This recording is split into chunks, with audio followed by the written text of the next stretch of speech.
ఎర్రగా బొద్దుగా రౌండ్ ఫేస్తో కాశ్మీరీ యాపిల్లా నిగనిగలాడే హన్సిక ఆ ఆకారమే తమిళ తలంబిలకి భలే ఇదిగా నచ్చింది.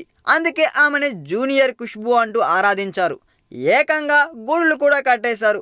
ఆ అభిమానాన్ని చూసే హన్సిక చెన్నైలో సెటిల్ అయిపోయింది. తెలుగు సినిమాతో ఎంట్రీ ఇచ్చినా, తెలుగు నుంచి బోల్డ్ అవకాశాలు వస్తున్నా ఆమె మాత్రం తమిళంకే తొలి ప్రయారిటీ ఇచ్చింది. మధ్యలో కాస్త సమయం ఉందంటే అప్పుడు తెలుగులో సినిమాలు చేసేది. అయితే ఏమైందో ఏంటో కానీ ఈ మధ్య హన్సిక బాగా చిక్కింది. అసలు ఇక్కడ ఉన్నది హన్సికేనా అనిపించేలా ఆమె తన ఫిజిక్ని మార్చుకుందండోయ్. సినిమాల కోసమో లేదంటే మరీ లావైపోతే ఇబ్బందులు వస్తాయోనో తెలియదు కానీ హన్సిక మాత్రం జీరో సైజ్ బామలా మారిపోయింది.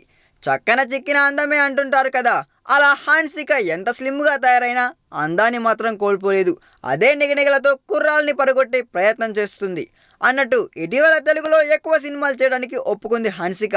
తెలుగు ప్రేక్షకుల్ని దృష్టిలో ఉంచుకొని ఆమె తన అవతారాన్ని మార్చుకుందో ఏంటో అంటున్నారు సినీ జనాలు కూడా. ఈ వీడియో మీకు నచ్చినట్లయితే సబ్స్క్రైబ్ చేయండి. ఫిలిమి స్టార్స్ బోలెడంత న్యూస్ బోల్డ్గా.